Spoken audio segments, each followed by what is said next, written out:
A continuación vamos a dar el uso de la palabra a la doctora Beatriz Mejía, por el tiempo asignado. Tiene el uso de la palabra.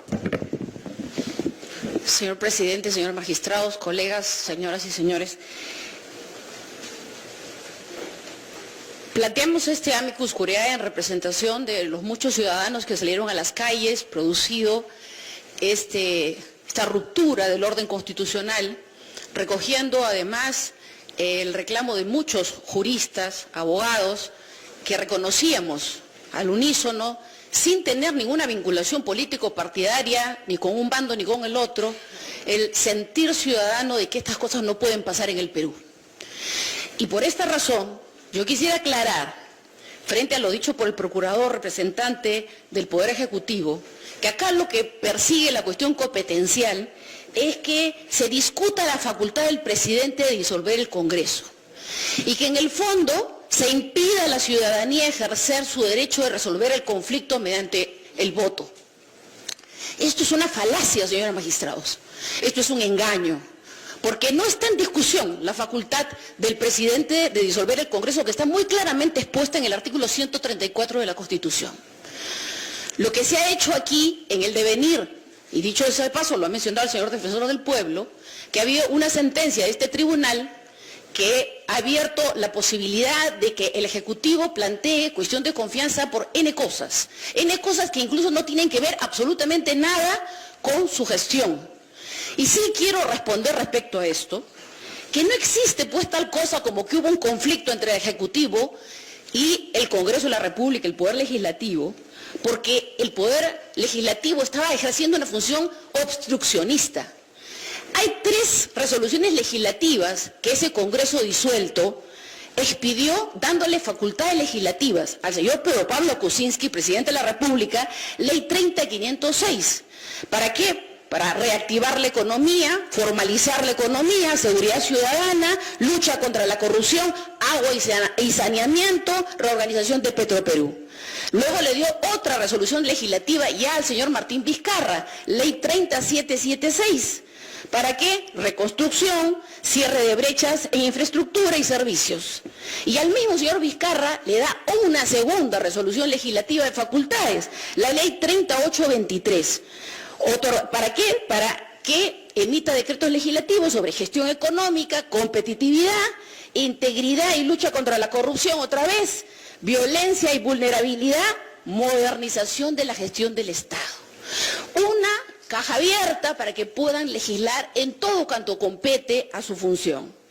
Señores magistrados, la pregunta es, se ha hablado acá reiterativamente de razonabilidad.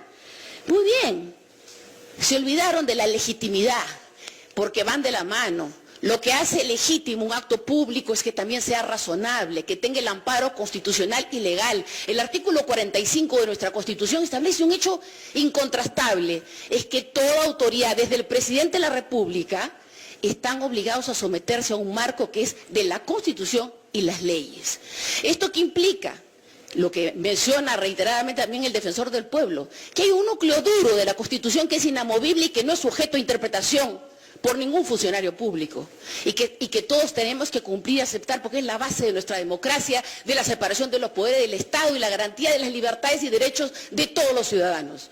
¿Cómo llegamos a este punto de entrar a un silogismo jurídico, a escuchar argumentaciones realmente que vienen de una mentalidad de distorsión dramática del derecho en el Perú, que finalmente estemos creyendo que sí, pues, el señor presidente tiene facultades para hacer lo que hizo? Y aquí yo quiero precisar los puntos que sí están controvertidos en esta cuestión competencial. En principio, si el Poder Ejecutivo puede intervenir en el ejercicio de una facultad del Congreso de la República, porque lo que se hizo fue intervenir el ejercicio de una facultad constitucional del Congreso de la República. Segundo, si el Ejecutivo puede plantear un proyecto de ley con el planteamiento de la cuestión de confianza para enervar esa facultad, el ejercicio de esa facultad del Congreso. Y la tercera, si el acto que genera este conflicto constitucional y acá hay varios, no solamente es el tema de la resolución 165/2019, PCM, que es el decreto supremo, sino también el mismo proyecto de ley y el planteamiento de cuestión de confianza por este proyecto de ley.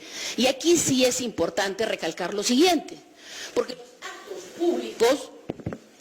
los actos públicos, si carecen de razonabilidad y a la par carecen de legitimidad, por tanto son nulos. Entonces estamos hablando que justamente lo que tiene que determinar este tribunal es la validez de ese decreto supremo 165/2019, pero que tiene un antecedente, que es el propio proyecto de ley que se plantea que tiene un objetivo y que justamente el procurador dijo, se interpretó la negación de la cuestión de confianza porque finalmente el Congreso procedió a nombrar a un miembro del tribunal y luego, digamos, en la tarde hicieron ya la revisión del proyecto de ley que finalmente aceptaron. Y aceptaron, señores magistrados, bajo amenaza.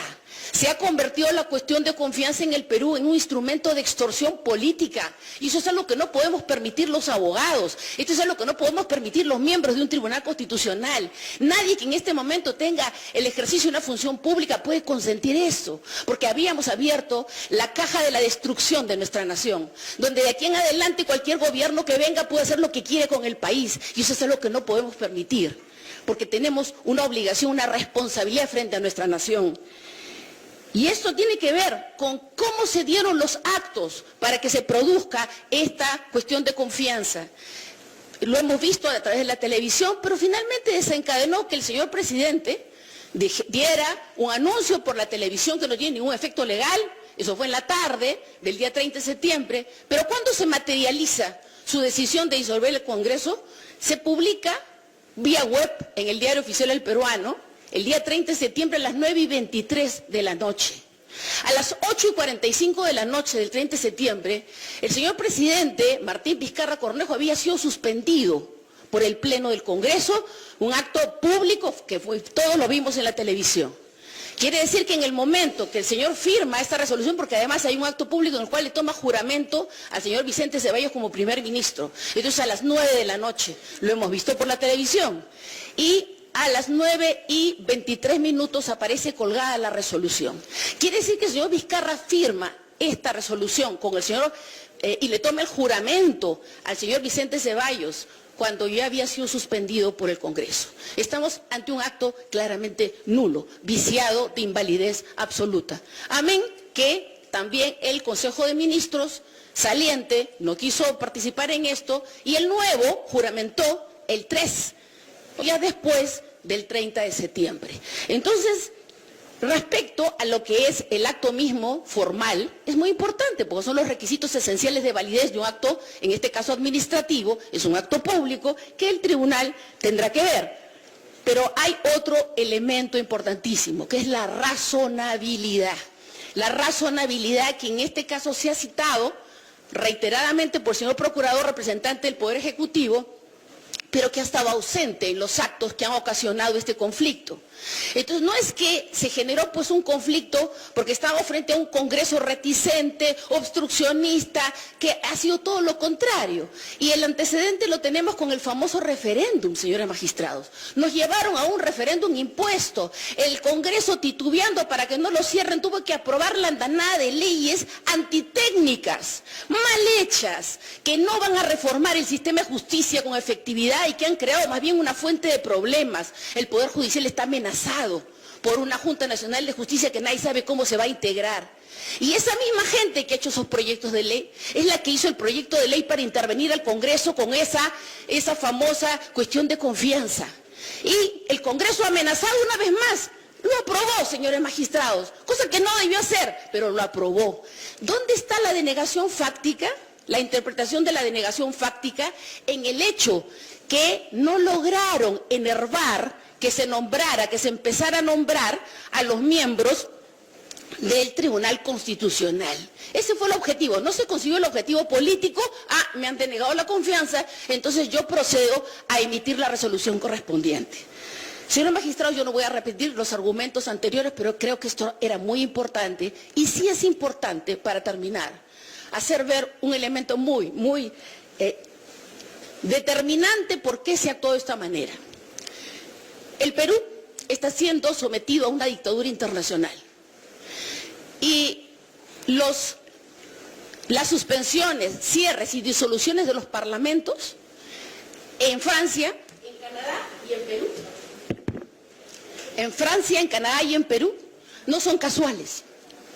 Se están dando disposiciones desde esa dictadura internacional que articulan los organismos internacionales como operadores políticos, organizativos, institucionalizados de un gobierno mundial que ya se está implantando en Chile a través de la ONU y que acá en Perú está yendo hacia eso. El hecho de cerrar el Congreso, ¿por qué cerraron el Congreso, señores magistrados? ¿Saben por qué lo cerraron? Porque el Congreso derogó el decreto legislativo 1323, un decreto matriz para impedir que hubiera oposición a toda la imposición legislativa del sistema mundial. Y esa es la razón, y en las redes sociales, las mismas representantes de las ONG que celebraron el cierre del Congreso, lo decían. Ya ven, ¿para qué derogaron el 1323? Entonces, es muy importante tener el contexto político, ¿por qué se produce esto? Porque ¿que ha habido obstrucción? No la ha habido. Se ha fabricado un conflicto con el Congreso para justificar su cierre. Y hay que decirlo, señores magistrados, tenemos que decir la verdad, porque no hay manera de alcanzar una prevalencia del principio de legalidad y de verdad en el manejo de las cosas públicas en nuestro país si no decimos la verdad. Yo pido a este Tribunal Constitucional, en resguardo de los derechos de los ciudadanos, porque acá no está peleando el señor Pedro Laechea con el señor Martín Vizcarra, ni los poderes del Estado, está de por medio de la vida de nuestra nación, por la cual nosotros alguna vez juramos defender las causas justas. Muchas gracias.